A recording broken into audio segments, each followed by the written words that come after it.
Doctor बीना चतुर्वेदी की आवाज़ में उनके कहानी संग्रह दहलीज के सपने से सुनिए कहानी स्वप्नांजलि।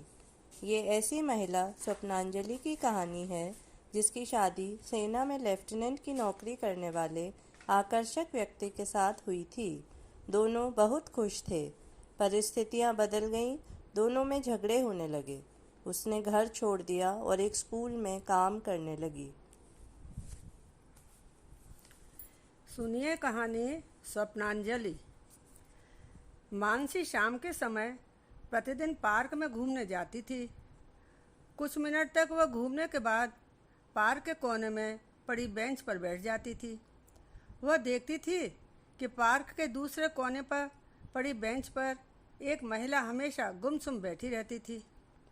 देखने में वह बहुत शालीन और अच्छे परिवार की लगती थी। पार्क में मानसी के आकर्षण का कारण वह महिला थी। उसे वह बहुत अच्छी लगती थी। मानसी उनसे बात करना चाहती थी। इसके लिए उसने कई बार उन्हें नमस्कार भी किया था, मगर उन्होंने उसका जवाब नहीं दिया था। उस भद्र महिला ने अपने चारों ओर मौन की ऐसी लकीर खींच रखी थी कि किसी की हिम्मत भी नहीं होती थी उनसे बात करने की। एक दिन वह महिला जब पार्क से उठकर जाने लगी थी, तब मानसी उनके पीछे पीछे जाकर देखने लगी कि वह कहाँ और किसके साथ रहती थी। मानसी ने देखा कि वह नज़दीक में जो विद्यालय था उसके पीछे बने एक कमरे के क्वार्टर में चली गई थी। क्वार्टर का ताला खोलकर उन्होंने लाइट जलाई और फुर्ती के साथ दरवाज़ा बंद कर लिया था। तब मानसी सोचने लगी कि इसका मतलब वह यहाँ एकदम अकेली रहती थी। विद्यालय कैंपस के फाटक के एक तरफ चौकीदार का परिवार रहता था। मानसी ने चौकीदार के दरवाजे पर दस्तक दी थी। एक वृद्ध महिला ने दरवाज़ा खोला था। मानसी ने उनसे कहा कि उसे प्यास लग रही थी। क्या आप मुझे थोड़ा पानी दे सकती हैं? उसने जवाब दिया था, बस अभी लाती हूँ। मानसी ने कहा, अम्मा आप अंदर आने के लिए नहीं कहेंगे क्या? अम्मा ने कहा, अरे बिटिया ऐसा क्यों कह रही हो? आओ ना, अंदर बैठकर आराम से पानी पियो। मैं तुमसे अंदर आने के लिए बस इसीलिए नहीं कह रही थी क्योंकि बिटिया मैंने सोचा था कि शायद तुम जल्दी में होगी। मानसी ने अंदर पहुंचकर देखा कि एक महिला लंबा सा घूंघट निकाले एक छोटे बच्चे की मालिश कर रही थी। मानसी ने पूछा, अम्मा यह आपके बेटे की बहू है क्या? अम्मा पानी का गिलास मानसी को पकड़ाते हुए बोली, हाँ बेटा। कुछ ही देर में अम्मा के साथ मानसी की दोस्ती हो गई थी। मानसी ने कहा, अम्मा अंदर सामने वाले क्वार्टर में एक महिला रहती हैं। वह विद्यालय में पढ़ाती हैं। क्या आप उनसे कभी बात होती है आपकी? मैं उनके बारे में कुछ जानना चाहती हूँ। अम्मा ने जवाब दिया था, नहीं बेटा, मैं अधिक तो नहीं जानती क्योंकि वह किसी से बात ही नहीं करती, एकदम अकेली रहती है। एक दिन वह मेरे पास आई थी, जैसे कि आज अचानक तुम आई हो। उसे एक कटोरी चीनी चाहिए थी। कह रही थी कि उसे बाजार जाने का समय नहीं मिलता। कल वह बाजार जाकर कुछ सामान लेकर आएगी और तब वह चीनी वापस कर जाएगी। बिटिया तभी मैंने उससे पूछा था कि उसके पति कहाँ हैं और क्या करते हैं। उसने बताया था कि उसके पति फौज में बहुत बड़े अफसर थे। उसके 2 बेटे भी हैं। इससे अधिक उसने कुछ नहीं बताया था। कुछ देर बाद मानसी वहाँ से वापस चली गई थी। अम्मा ने उससे कहा था, बिटिया जब भी कभी इधर आओ तब मुझसे मिलने ज़रूर आना। अगले दिन शाम को मानसी जब पार्क में गई थी तब उसने देखा कि वह महिला प्रतिदिन की तरह वहाँ बेंच पर बैठी हुई थी। मानसी धीरे से वहाँ जाकर उनके पास उसी बेंच पर बैठ गई थी। वह महिला कुछ भी नहीं बोली, गुमसुम बैठी रही। मानसी ने बहुत साहस बटोरकर उनसे पूछा कि मैडम आपका क्या नाम है और आप क्या करती हैं? मैं शाम के समय प्रतिदिन पार्क में आती हूँ और देखती हूँ कि आप चुपचाप इसी स्थान पर बैठी रहती हैं। मानसी की बात सुनकर वह हल्के से मुस्कुरा दी थी। उन्होंने मानसी से पूछा था कि वह उनके बारे में क्यों जानना चाहती थी। मानसी ने जवाब दिया था कि कुछ विशेष नहीं, बस आप मुझे अच्छी लगती हैं। आपके अंदर कुछ ऐसा चुंबकीय आकर्षण है कि मैं आपकी ओर खिंची चली आई।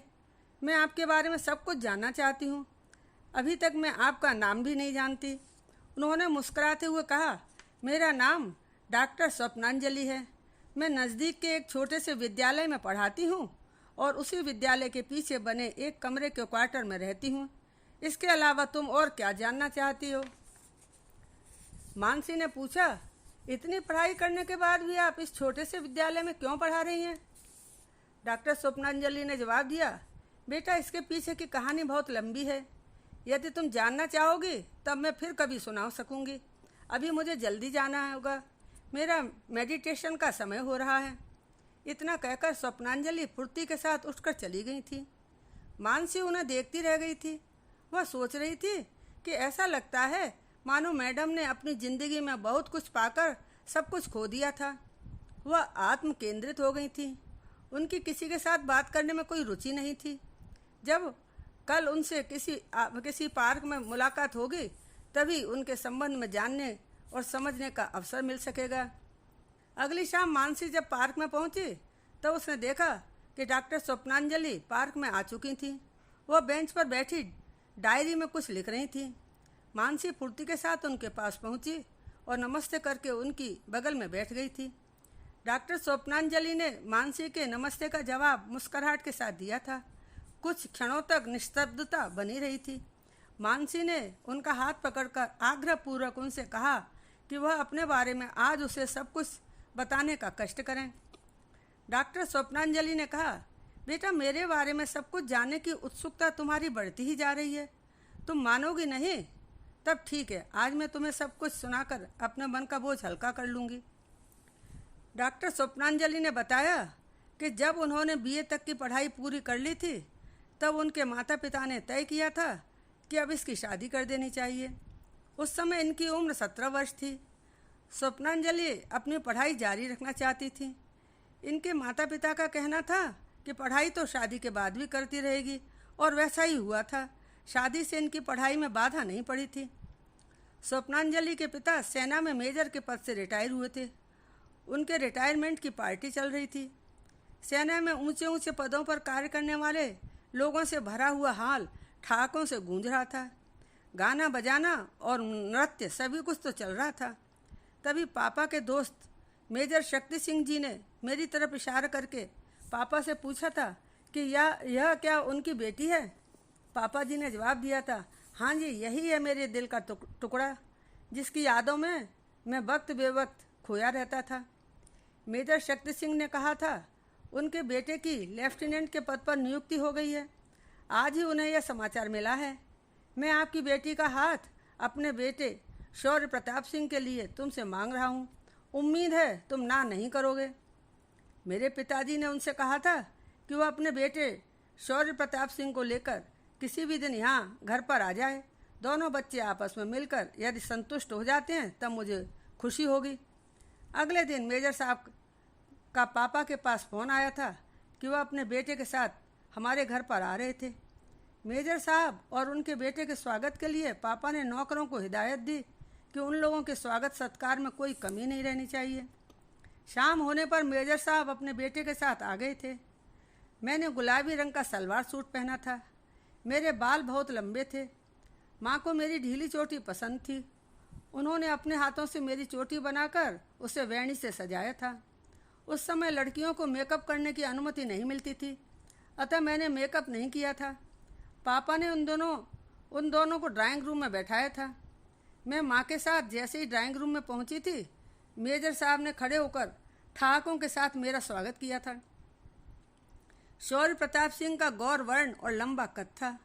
वह आकर्षक व्यक्तित्व के धनी थे। मैंने एक ही झलक में उन्हें पसंद कर लिया था। उन्होंने मेरे पास आकर मेरे हाथों को अपने हाथों में लेकर मुस्कुराते हुए हल्के से दबाया था। शर्म के कारण मैंने अपनी आंखें झुका ली थीं।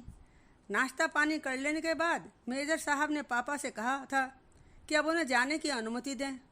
उन्होंने बताया था कि उनकी पत्नी की मां बीमार चल रही थी।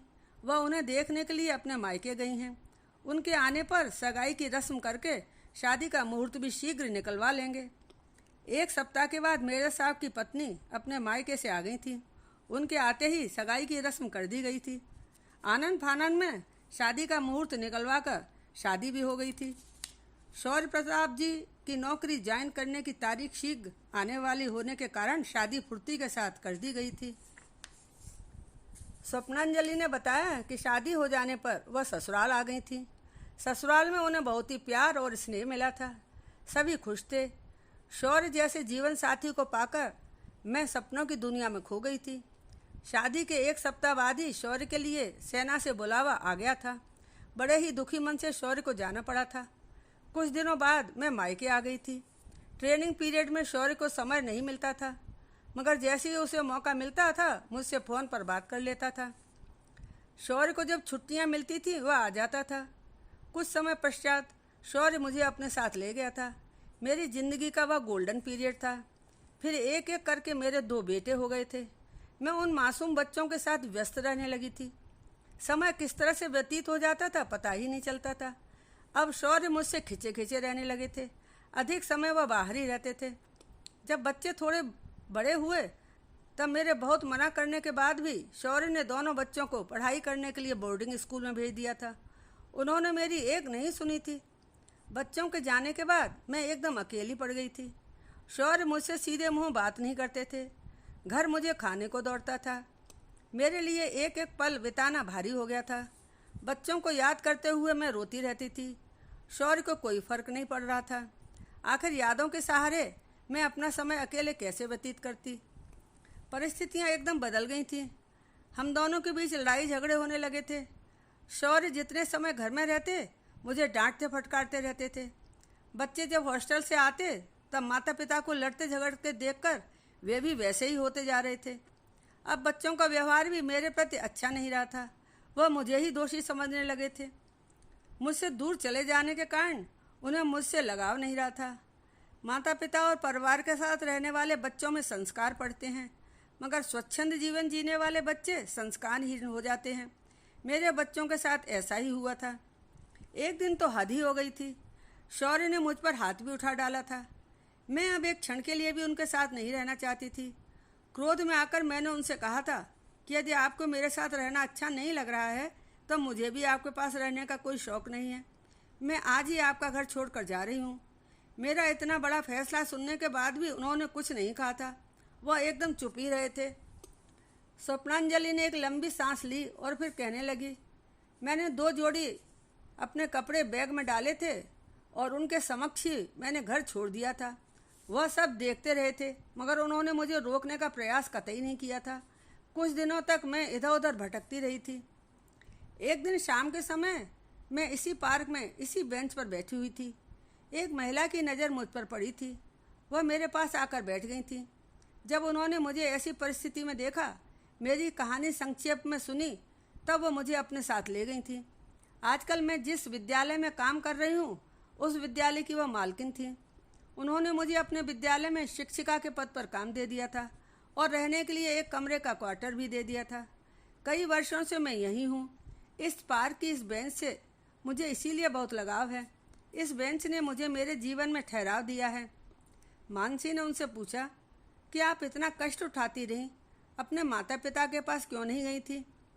डॉक्टर स्वप्नांजलि ने जवाब दिया था कि मेरे माता पिता ने मुझे बहुत नाजों से पाला था।